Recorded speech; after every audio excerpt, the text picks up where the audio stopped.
मसी तपाईहरु सबैलाई स्वागत छ यो कार्यक्रममा। पनि हामी जुन नेपाली भाषी अगुवापन तालिम जुन अन्तर्राष्ट्रिय रूपमा भइरहेको छ नेपाली चर्च अफ बाल्टिमोरबाट, अनि त्यसलाई लिड गर्नु हुँदैछ पास्टर डाक्टर मनोज श्रेष्ठ अनि उहाँको टिमले। अनि त्यो ट्रेनिङमा लगभग 170 जना जति पास्टर अगुवा लिडरहरूले तालिम सिकिराख्नु भएको छ भने कहिलेकाहीँ 200 जना जति पनि जुममा भेला हुनुहुन्छ। र यो तालिम सिक्ने क्रममा हामीसँग लगातार रूपमा यहाँ सिकिराख्नु भएको पास्टर जेनेट राई, उहाँ चाहिँ दिल्लीबाट हुनुहुन्छ। उहाँको मण्डलीको नाम डिसाइपल अफ क्राइस्ट चर्च, अनि उहाँ चाहिँ पास्टरीय रूपमै सेवाकाई गर्नुभएको लगभग 14 वर्ष भयो भने सेवाकाईमा आउनु भएको 24 वर्ष जति भयो। र यो अन्तरालमा यो तालिम मैले यो सेवाकाईको अन्तरालमा पनि तालिम लिइराख्नु भएको छ। हामी उहाँलाई यो कार्यक्रममा स्वागत गर्नेछौँ अनि केही कुराहरू सोध्नेछौँ। पास्टर जेनेट, तपाईलाई यो कार्यक्रममा स्वागत छ। हुन्छ, एकदमै तपाईलाई धन्यवाद यो समय हामीलाई दिनुभएकोमा र तपाईको मनको कुराहरू सिक्नु भएको कुराहरू हामीसँग बाँड्ने समय दिनुभएकोमा तपाईलाई धन्यवाद पास्टर जेनेट। हुन्छ, हस्, तपाईलाई पनि दिनुभयो, धन्यवाद दिन चाहन्छु। प्रश्न सोध्ने क्रमलाई बिस्तारै राखौँला, तर अहिले तपाईको सेवाकाई, तपाई कहाँ हुनुहुन्छ, आफ्नै मुखबाट तपाईको सेवाकाई के गर्नु हुँदैछ भन्ने बारेमा थोरै सुनौँ न। अहिले चाहिँ म लकडाउन भएकोले गर्दाखेरि अनि घरमै बसेर सेवाकाई गरिराखेका छौँ। तर हाल म दिल्लीमा छु अनि दिल्लीमा बसेर मण्डली सम्हाल्ने अनि मण्डलीमा सेवाकाई गर्ने गरिराखेको छु अहिलेलाई चाहिँ। अनि मण्डलीमा कसरी सेवाकाई गर्नु हुँदैछ, यो अवस्थालाई कसरी तपाईको मण्डलीले यो अवस्थालाई कसरी सेवाकाईले कसरी सहायता पुर्याइराख्नु भएको छ मण्डलीको मानिसहरूलाई? अहिले हामीले विशेष गरेर अस्तिसम्म चाहिँ हामीले फेसबुक लाइभ र पर्सनल फोन कन्ट्याक्टद्वारा हामीले सेवाकाई गर्यौँ। तर अहिलेलाई चाहिँ फेरि हामीले जुमलाई चलाएर जुमबाट हाम्रो सङ्गतिहरू भइराखेको छ। अनि मेरो श्रीमान चाहिँ अब म निक्लिनु नपाए पनि मेरो श्रीमान चाहिँ हाउस भिजिटहरू गरेर भेटघाटहरू गरेर अनि सङ्गतिहरू भइराखेको छ। तर अब सामूहिक रूपमा चाहिँ हामी भेट्न मिल्न पाइराखेका छैनौँ।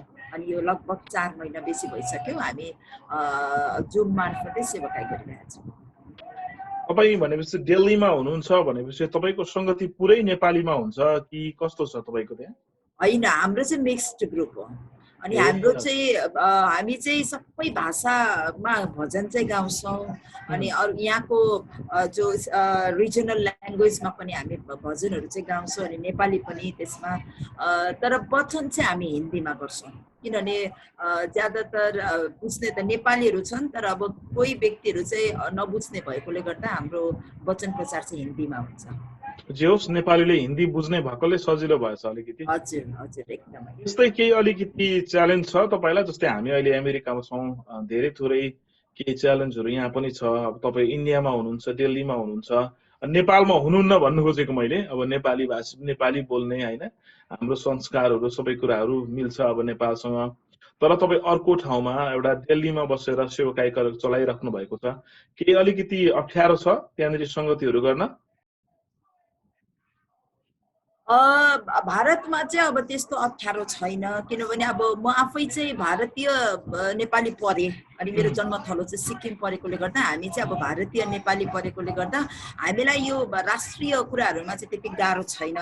तर अब रेसिजम भन्ने त चाहिँ पनि छ। अब हामीलाई अब यो दिल्लीमा देख्दाखेरि अब तिमीहरू नेपालनहरू अनि अब भनेर उनीहरूले हामीलाई अलिकति अर्को दृष्टिले हेर्ने चाहिँ छँदैछ। अनि अब त्यो कुरा त हामीले फेस गर्नै पर्छ। तर पनि अब त्यस्तो प्रकारको अब त्यति गाह्रो चाहिँ छैन। अब हामी नेपाली हौँ र यहाँनिर हामीलाई गाह्रो छ भन्ने चाहिँ हुँदैन। तर यता कता कहिले काहीँ चाहिँ अब हामीले त्यो रेसिजमहरू चाहिँ सहनुपर्छ। अहिले त झन् कोरोनाको यो महामारीमा झन् बेसी है।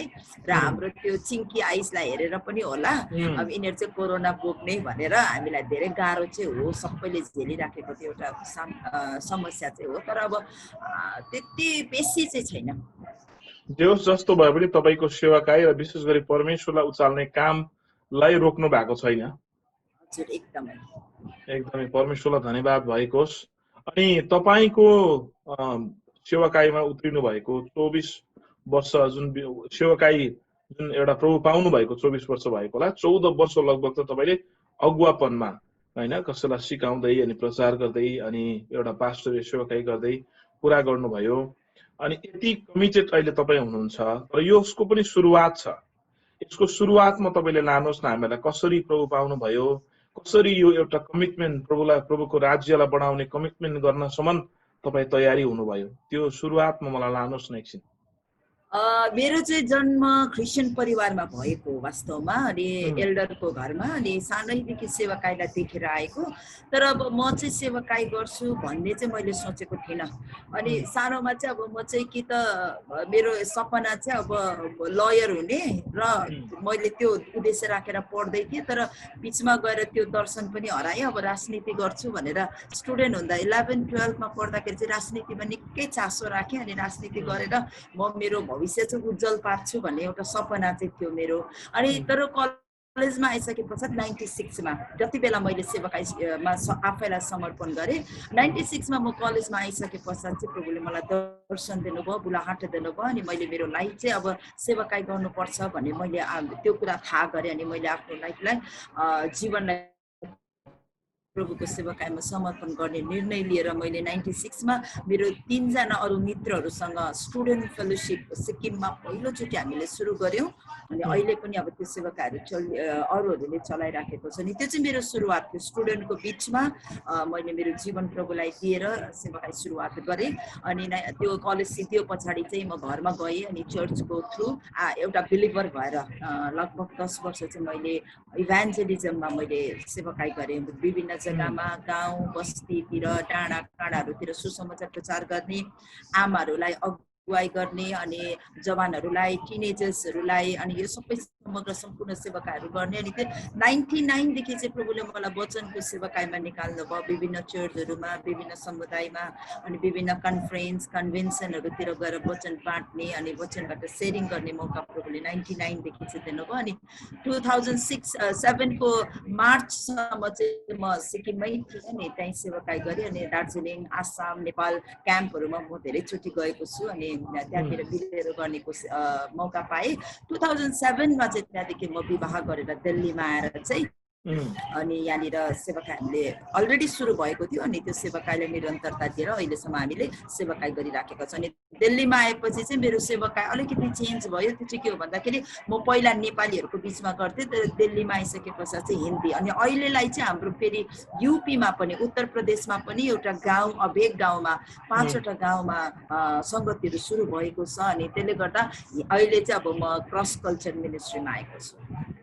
एकदमै परमेश्वर धन्यवाद भएको होस्। यो क्रममा तपाईँको 14 वर्षको यात्राको क्रममा केही दुःख कष्ट च्यालेन्जहरू अलिकति यो चाहिँ सेयर गरौँ, अरूलाई उत्साह होस् भन्ने केही छ भने तपाईँले सेयर गर्न सक्नुहुन्छ?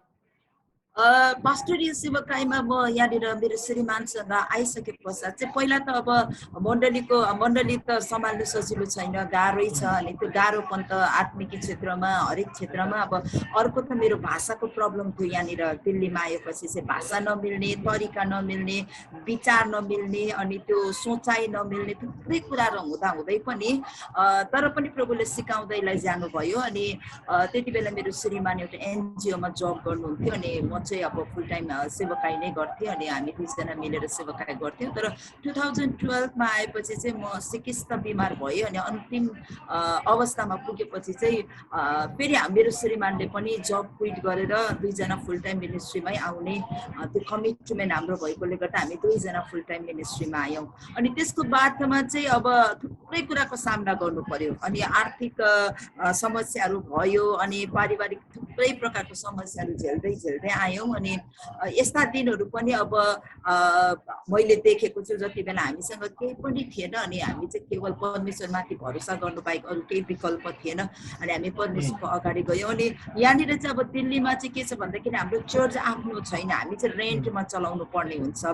बेसमेन्ट लिएर अनि त्यो हल लिएर अनि त्यो धेरैपल्ट हामीलाई चर्चको रेन्ट तिर्ने पैसा पनि हुँदैन थियो अनि धेरै गाह्रो परिस्थितिहरू हुन्थ्यो। तर प्रभुले हरपल्टमा हामीलाई सहायता गर्नुभयो, हरपल्टमा मद्दत गर्नुभयो अनि 4 वर्ष चाहिँ लगभग हामीले नयाँ जग्गामा सेवाकाई सुरु गरे पश्चात 4 वर्ष चाहिँ हामीले धेरै सङ्घर्ष गऱ्यौँ, किनभने त्यहाँ कोही पनि थिएन। हामीले चाहिँ एउटा नयाँ जग्गामा रेडिमेड इसाईहरूलाई लिएर होइन, तर अब त्यहाँनिर एकदमै नयाँ जग्गामा सेवाकाई सुरु गर्ने भएकोले गर्दा हामीलाई एकदमै गाह्रो र च्यालेन्ज चाहिँ भयो। तर प्रभुले अहिलेलाई चाहिँ धेरै जवानहरू अनि मण्डलीहरू दिनुभएको छ नि।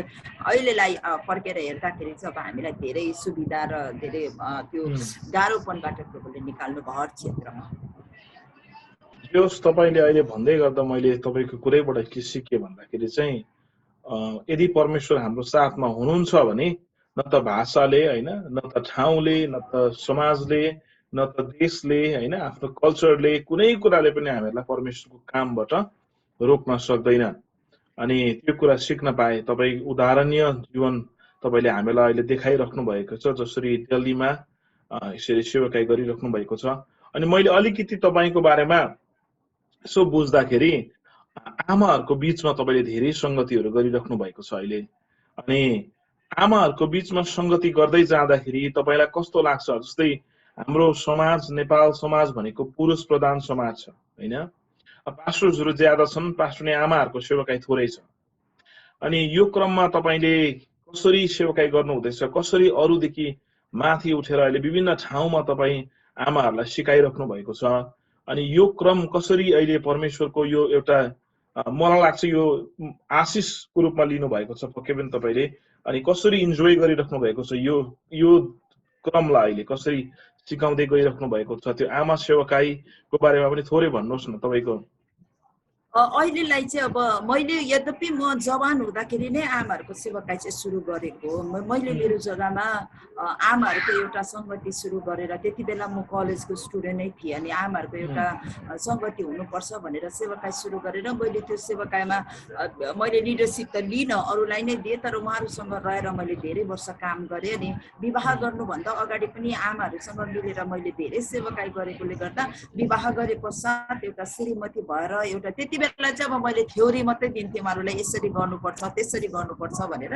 तर पछाडि विवाह गरिसके पश्चात चाहिँ प्र्याक्टिकलमा आएँ, एउटा परिवारलाई सम्हालेर कसरी चाहिँ सेवाकाईमा निक्लिने भनेर धेरै ठुलो च्यालेन्ज चाहिँ थियो। तर अब अहिलेलाई चाहिँ अब 2007मा म दिल्ली आएँ अनि त्योभन्दा अगाडि म एकदमै एउटा प्रचारिकाको रूपमा विभिन्न जग्गामा सेवाकाई गर्थेँ भने 2007देखि लगेर 2016सम्म चाहिँ म कहीँ पनि गइनँ। म खालि घर र चर्चमा सीमित रहेँ, किनभने मैले मेरो घर र मेरो चर्चलाई मजबुत थियो। अनि परिवारलाई र मण्डलीलाई जब मजबुत बनाइसक्यौँ भने त्यो पछाडि हामी बाहिर निक्लेर सेवाकाई गर्दाखेरि पनि गाह्रो हुँदैन भन्ने मेरो त्यो प्रभुले मलाई सिकाउनु भएकोले गर्दा लगभग 10 वर्ष चाहिँ मैले बाहिरको सेवाकाई केही पनि गरिनँ। अनि खालि चर्च थुप्रै प्रकारको 17देखि मैले फेरि बाहिर सेवाकाई सुरु गरेँ। अनि 17, 18 अनि अब जस्तै यो लकडाउन हुनुभन्दा अगाडि पनि म नेपालमा, भुटानमा सेवाकाई गरेर फर्केर आएँ। अनि अहिले पनि जुमको मार्फत धेरै आमा दिदीबहिनीहरूलाई सेवाकाईमा हौसला दिने, उत्साह दिने कुराहरू गरिराखेको छु। तर मैले एउटा मेरो सेवाकाईमा के थाहा पाएको भन्दाखेरि चाहिँ अब पुरुष प्रधान समाज भए तापनि अब दिदीबहिनीलाई सेवाकाईमा एन्करेज त्यति बेसी नगरे तापनि व्यक्तिगत तौरमा म आफैले चाहिँ कहिले पनि त्यस्तो प्रकारको त्यति ठुलो डरलाग्दो बन्धन चाहिँ अनुभव गरिनँ। सुरुमा चाहिँ जति बेला मैले 96, 97मा चर्चमा सुरु गर्दाखेरि चाहिँ भनाइ रिलिज गरिदिनु भयो चर्चबाट। अनि रिलिज गरिसके पश्चात अब बिस्तारै सेवाकाई गर्दै आयो। अनि अहिले पनि आमाहरूको बिचमा गरिरहेछु। अनि आमाहरूको बिचमा सेवाकाई गर्दाखेरि चाहिँ मैले के चाहिँ भेटाएको छु भन्दाखेरि आमाहरू चाहिँ सेवाकाई गर्न चाहिँ चाहन्छन्, तर अब त्यो ब्यालेन्स गर्न नसकेर घर, मण्डली र बाहिरको सेवाकाईलाई कसरी ब्यालेन्स गर्ने भन्ने कुरामा अल्मलिराखेको छु, मैले भेटाइराखेको छु। अनि त्यो कन्सेप्ट क्लियर नभएर पनि कि सेवाकाई चाहिँ कहाँबाट सुरु गर्ने भनेर, कि बाहिरै जानुपर्ने कि। अनि मैले सिकेको चाहिँ के के हो भन्दाखेरि आमा दिदीबहिनीहरूलाई चाहिँ अहिले मैले के सिकाउने कोसिस गरिराखेको छु भन्दाखेरि पहिला तपाईँले आफ्नो घरलाई मजबुत गर्नुहोस् अनि घरलाई मजबुत गरिसके पश्चात त्यो घरले मण्डलीलाई मजबुत गर्छ अनि त्यो मण्डली मजबुत भएपछि तपाईँको सेवाकाई बाहिर पनि प्रभावशाली हुन्छ भन्ने अनि त्यसमा चाहिँ अब श्रीमानको भूमिका मण्डलीको अगुवाहरूको भूमिका चाहिँ एकदमै हुन्छ अनि अर्को कुरा चाहिँ के पनि छ भन्दाखेरि चाहिँ अब आमा दिदीबहिनीहरू हामीले सेवाकाई गर्नेहरूले चाहिँ अब हामीले हाम्रो जुन जिम्मेवार हामीले पाएका हुन्छौँ त्यसमा इमान्दारी र विश्वासयोग्य चाहिँ हुनु पर्यो सानो अस्ति पनि मैले एउटा इन्टरभ्यूमा भन्दै थिएँ सानो जिम्मेवारी पायो भने त्यसमा इमान्दारी भयो भने प्रभुले हामीलाई अझ बढाउँदै लैजानुहुन्छ अनि आमा दिदीबहिनीहरूले पनि यी दिनहरूमा धेरै ठुलो सेवाकाई गरिराखेको छ तर अब हामीले कतिवटा कुरामा चाहिँ अब हामीले फेरि आफैलाई एउटा सिमाना चाहिँ नागेर जानु हुँदैन भन्ने चाहिँ मेरो सन्देश हो आमाहरूलाई त्यो एउटा सिमानालाई चाहिँ हामीले कोरेर त्यो भित्र रहेर हामीले सेवाकाई गर्यो भने प्रभुले अझ अगाडि बढाएर लैजानुहुन्छ आई थिङ्क एकदमै धन्यवाद तपाईँलाई अहिले आएर मैले धेरै कुराहरू आमाहरूको बिचमा पनि अहिले मैले पनि काम गरिरहेको हुँदाखेरि धेरै कुराहरू सिक्न पाएको छु आमाहरूले त्यो मेन्टालिटी अलिकति चेन्ज गरेर मलाई कसैले केहीले रोक्न सक्दैन म पनि जसरी अरूले सेवाकाई गर्छ त्यसरी नै म पनि सेवाकाई गर्न सक्छु भन्ने एउटा सोच मात्रै भित्र छिर्यो भने उहाँहरूले धेरै कामहरू गर्न सक्नु हुँदो रहेछ भन्ने मैले पनि देखिरहेको छु एकदमै धन्यवाद तपाईँलाई अब यो तपाईँले सिकाउँदै पनि हुनुहुन्छ अरूलाई विभिन्न ठाउँमा प्रचार पनि गर्न चाहनुहुन्छ तर अहिले चाहिँ तपाईँले जुन यो इन्टरनेसनल जुन नेपाली भाषी अगुवापन तालिम छ त्यहाँ सिक्नका लागिलाई तपाईँ पनि आउनु भएको छ अनि सिकाउने क्रम र सिक्ने क्रम दुवै कस्तो हुनुपर्छ जस्तो लाग्छ तपाईँलाई सिकाउने क्रम र सिक्ने क्रम चाहिँ बराबर चलेर जानुपर्छ सिक्यौ मात्रै र सिकाएनौ भने त्यो एकदम जमिएको पानी जस्तो हुन्छ त्यसले काम गर्दैन तर अब फेरि सिकायौ मात्रै र सिकेनौ भने चाहिँ हामी ड्राई हुन्छौँ एकदमै खाली हुन्छौँ त्यो खाली बर्तनबाट केही पनि मान्छेले पाउँदैन अब मेरो यो सिकाउने क्रममा मैले यो तालिम पाएको छु यो चाहिँ मेरो लागि अति नै के भन्नु अब वरदान नै भएको छ परमेश्वरले दिनु भएको यो महामारीमा मैले सोचेको पनि थिइनँ यो महामारीमा मैले यति राम्रो ट्रेनिङ गर्न पाउँछु भनेर अनि पास्टर राजु जसलाई म नजिकबाट चिन्छु अनि उहाँ भाइले मलाई भन्नुभयो दिदी तपाईँ पनि जोइन गर्नुहोस् न भन्नुभयो सुरुमा त म त्यति टाइम पनि पाइनँ नि इन्ट्रेस्ट पनि भएन मलाई तर जब मैले एक दुईवटा ट्रेनिङ मैले एटेन्ड गर्न थालेँ मैले पहिला चाहिँ फेसबुक लाइभमा हेरेँ अनि फेसबुक लाइभमा हेऱ्यो पछाडि चाहिँ होइन यो चाहिँ एकदमै गहन रहेछ भन्ने कुरा जब मैले थाहा पाएपछि म त्यो भित्र अहिले चाहिँ अब मलाई मेरो लागि चाहिँ एउटा वरदानै साबित भएको छ नि प्रभुलाई धन्यवाद दिन्छु सिक्न पाइराखेको छु नि त्यहाँबाट सिकेका कुराहरू मैले अरूलाई सिकाउने मौका पनि पाइराखेको छु आमेन तपाईलाई यो क्लासको हैन विषयहरू कस्तो लागेको छ अहिले यो विषयहरू अहिलेको लागि अहिलेको जुन अगुवाहरूलाई चाहिने विषयहरू छ जस्तो लागेको छ तपाईलाई एकदमै अहिले थियोलोजिकल ब्याकग्राउन्ड होइन म चाहिँ थियोलोजी पढेको छैन त्यसले गर्दाखेरि अब म पहिला जब सेवाकाईको सुरुवातमा थिएँ त्यति बेला चाहिँ थियोलोजी गर्ने चाहिँ भएको हो त्यति बेला म सेवाकाईमा आएँ त्यति बेला चाहिँ थियोलोजी गर्नेहरूले पुऱ्याइराखेको अनि स्कोप खोजिराखेको त्यो अवस्थालाई देखेर चर्चहरूले अनि जति पनि सिकेँ मेरोबाट नै यी क्लासहरू गर्ने मौका पाएँ तर अब अहिले जुन प्रकारले मैले सिक्ने मौका पाइराखेको छु त्यो चाहिँ अब हामी एउटा जो ट्रेनिङ नगरेका अगुवाहरू छौँ तर हामी व्यावहारिक रूपमा प्र्याक्टिकल्ली हामीले सेवाकाई गरिराखेका छौँ हाम्रो लागि चाहिँ नै महत्त्वपूर्ण अनि एकदमै आशिषित भएको छ यो जतिवटा पनि विषय छ अझै अरू विषयहरू पनि एड हुन सक्यो भने आउने दिनमा अझै राम्रो अनि बाइबल सर्वे भइराखेको छ अनि मलाई साह्रै मन परेको यो ट्रेनिङको पाटा चाहिँ के हो भन्दाखेरि बाइबल सर्वे अनि त्यो बाइबल सर्वे चाहिँ के हामीले मैले पहिला पनि गरेको तर बाइबल सर्वे हामीले पहिला चाहिँ बाइबल सर्वे मात्रै गऱ्यौँ तर योपालि चाहिँ मैले के पनि पाएँ भन्दाखेरि चाहिँ प्र्याक्टिकल इम्प्लिकेसन कसरी गर्ने अनि हामीले इन्डिभिजुअल आफ्नो जीवनमा त्यसलाई इम्प्लिकेसन कसरी गर्ने इम्प्लिमेन्ट कसरी गर्ने त्यो वचनलाई भन्ने त्यो चाहिँ एप्लिकेसन चाहिँ मलाई साह्रै दरिलो लाग्यो डाक्टर मनोजको अनि त्यो मलाई साह्रै मन परेको छ अनि अरू विषय पनि अनि मेरो लागि चाहिँ मैले चाहिँ के सिकिराखेको छु भन्दाखेरि चाहिँ कतिवटा टिचिङ त अब पहिला पनि पाएकै हो तर हाउ टु प्रेजेन्ट कसरी त्यसलाई प्रस्तुत गर्ने भन्ने पनि मैले एकदमै सिकिराखेको छु उहाँहरूको जीवनबाट अनि त्यो भित्रको रहस्यका कुराहरू मैले सिक्ने मौका पाइराखेको छु अनि मेरो लागि चाहिँ अति नै राम्रो भएको छ अनि हो नि चर्चको लागि पनि अति नै राम्रो। बाइबल सर्वेले विशेष गरी पास्टर मनोजको इन्टेन्सन पनि पक्कै पनि त्यही हो। बाइबल अध्ययन गर्नुभन्दा अगाडि बाइबल सर्वे हामीले सिक्यौँ भने एउटा बाइबल डल्लैको ठुलो पिक्चर हाम्रो दिमागमा बस्न सक्छ अनि त्यो बसे पछाडि हामीलाई बाइबल अध्ययन गर्न धेरै सजिलो हुन्छ। अनि मलाई पनि एकदमै यो जुन क्लासहरू एकदमै मन परिरहेको छ। तपाईलाई अहिले तपाईले जुन यो तालिम लिइराख्नु भएको छ, विशेष गरी यो तालिममै रहेर यो तालिमबाट सिकेर अहिले सिकिराख्नु भएको छ। अब तपाईले अरू नयाँ पास्टर्सहरूलाई, नयाँ लिडर्सहरूलाई, विशेष गरी आमा अगुवाहरूलाई यो तालिमको विषयमा केही भन्न चाहनुहुन्छ भने तपाईलाई यो समय छ। यो तालिमको विषयमा कसरी यो तालिममा जोइन हुन सक्छन् यदि उहाँहरूको इच्छा छ भने, र यदि जोइन हुनुपर्छ कि पर्दैन, यो तालिम कतिको महत्त्वपूर्ण छ लिडरहरूको लागि? व्यक्तिगत तौरमा मैले धेरैजनालाई यो लिङ्क पठाएँ अनि कतिलाई मैले फोन मार्फत उहाँहरूलाई जानकारी पनि दिएँ अनि मेसेन्जर मार्फत, वाट्सएप मार्फत अनि मैले धेरै कोसिस चाहिँ गरेँ अनि धेरैजना जोडिनु पनि भयो। तर अब अहिले पहाडको अब नेपाली के अरे भाषीहरू त अब यताभन्दा बढी पहाडमा छन् अनि दिदीबहिनीहरू सेवाकाई गर्नेहरू पहाडमा छन्। तर पहाडको प्रब्लम चाहिँ अहिले के छ भन्दाखेरि नेटको प्रब्लम भएकोले गर्दा सही तरिकाले उहाँहरूले गरिराख्नु भएको छैन।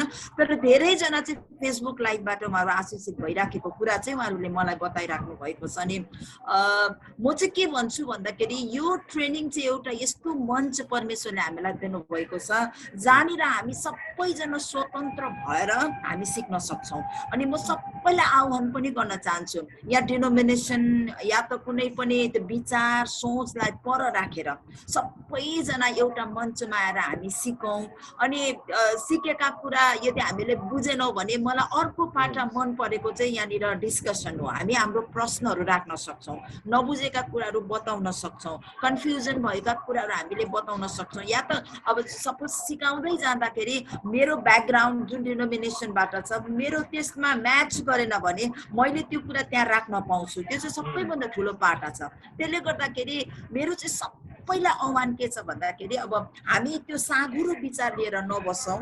हामीलाई परमेश्वरले एउटा प्लेटफर्म दिनुभएको छ। हामी सबैजना हो, मेरो निवेदन छ यो मार्फत, यो भिडियो मार्फत कि तपाईँले सबैजना आउनुहोस्।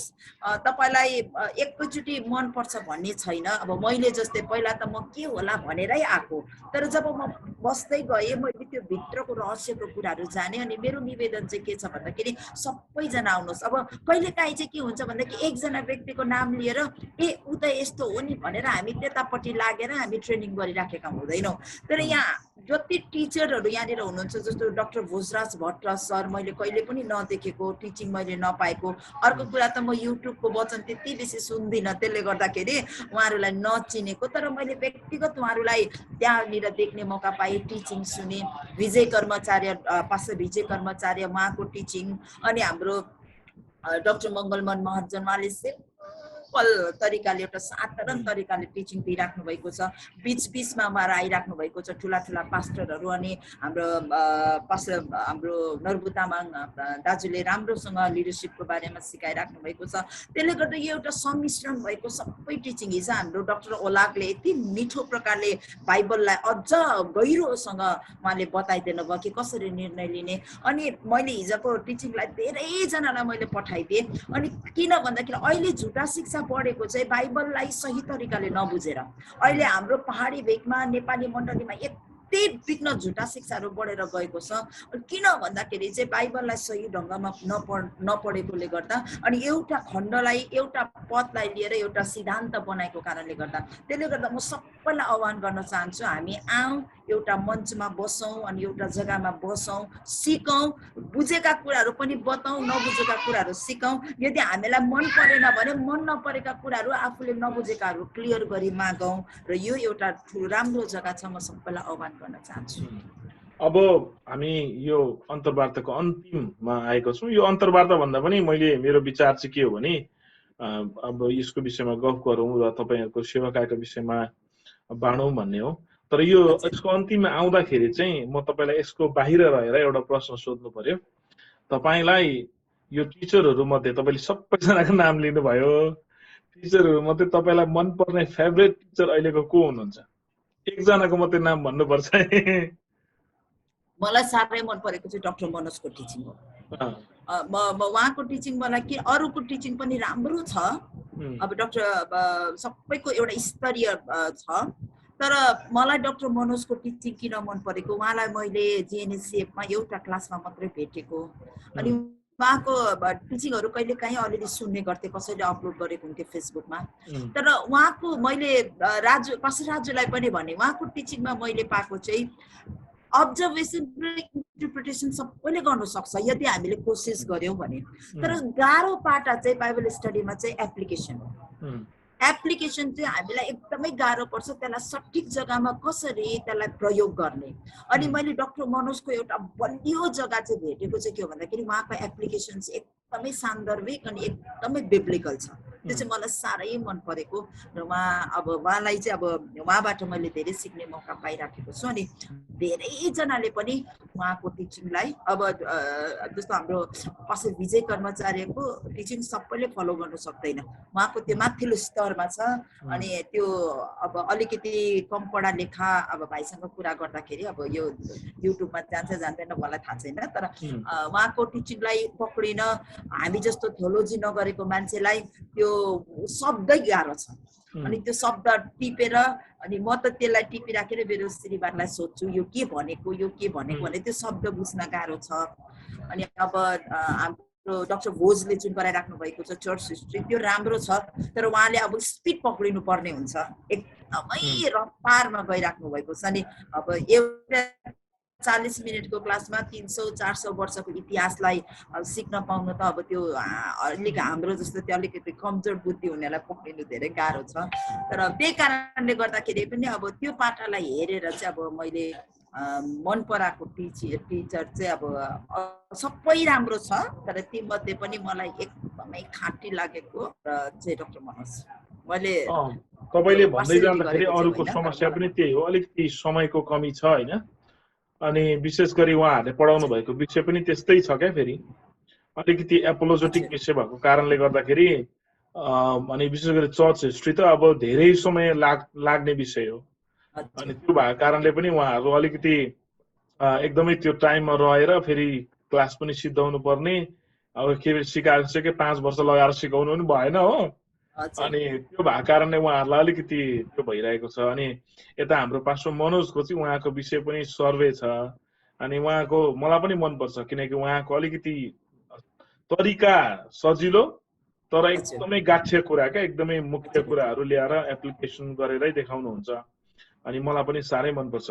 अन्तिममा पास्टर जेनेट तपाईँले केही भन्न चाहनुहुन्छ भने तपाईँलाई यो 1 मिनटको समय, विशेष गरी दिदीबहिनीहरूलाई अथवा वुमन इन मिनिस्ट्री होइन उहाँहरूको बारेमा अथवा सबैलाई तपाईँले छोटो सन्देश यो मार्फतबाट अरूलाई कसैलाई दिन चाहनुहुन्छ भने, पास्टर लिडर अगुवाहरूलाई दिन चाहनुहुन्छ भने अन्तिम समयलाई यो तपाईँलाई।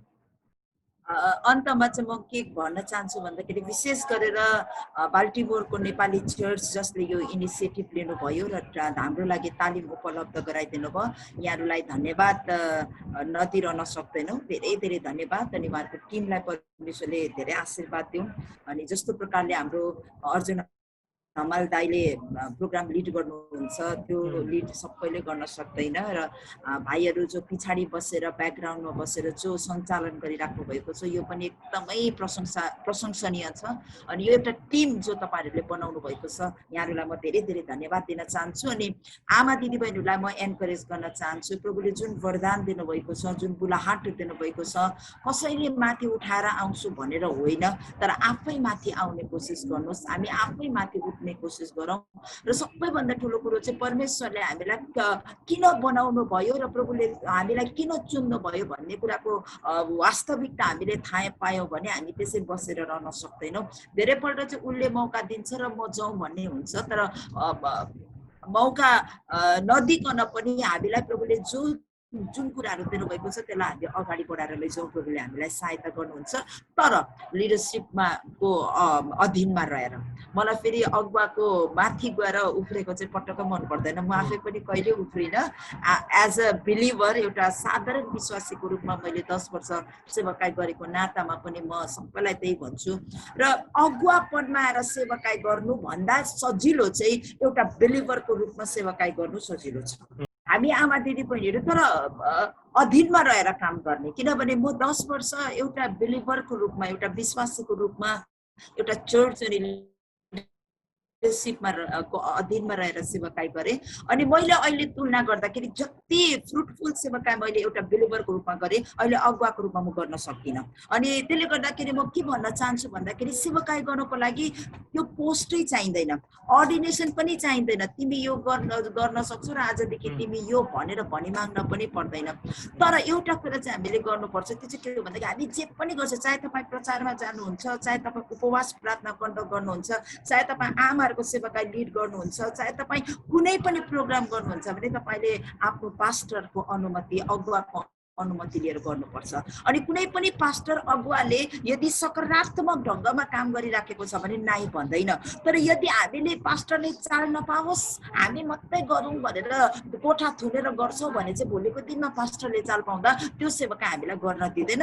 अनि त्यहाँनिर चाहिँ नकारात्मक प्रतिक्रियाहरू आउन सक्छ। त्यसले गर्दा मैले सिकेको कुरा चाहिँ प्रभुले हामीलाई दिनुभएको दर्शन, प्रभुले हामीलाई दिनुभएको सेवाकाई चाहिँ अरूलाई गएर भन्नुभन्दा पहिला चाहिँ पास्टरलाई भन्नु पर्यो, आफ्नो अगुवालाई भन्नु पर्यो। अनि अब यदि तपाईँलाई एज अ स्पिकर प्रभुले कहीँबाट पनि प्रचार गर्नको लागि निमन्त्रणा दिन्छ भने त्यो निमन्त्रणालाई चाहिँ सबसे पहिला पास्टरलाई भन्नु पर्यो। अनि त्यो अगुवाको अनुमति लिएर हामी कतै प्रचार गर्न गएका छौँ भने, र मैले चाहिँ मेरो जीवनमा त्यही गरेँ अनि अहिलेसम्म पनि म त्यही गर्छु।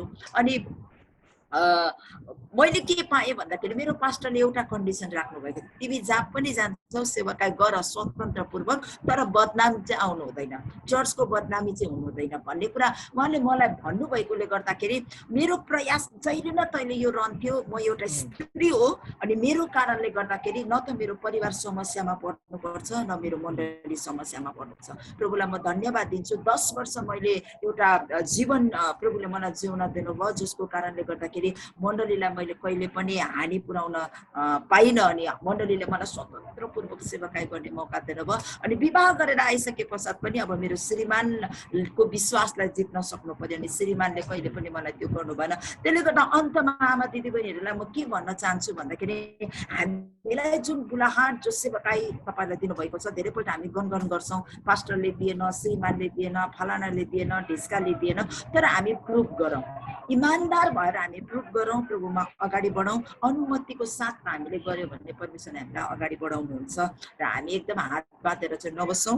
अनि अगुवाहरूलाई पनि मेरो एउटा आग्रह चाहिँ के छ भन्दाखेरि यिनीहरू त दिदी बहिनी हो भनेर त्यो अलिकति अर्को नजरले हेर्ने, यिनीहरूलाई फरक दृष्टिकोणले हेर्ने र अलग्गै यिनीहरू चाहिँ अलग्गै हो भन्ने दृष्टिकोणले नहेरिदिने मेरो पनि बिन्ती छ।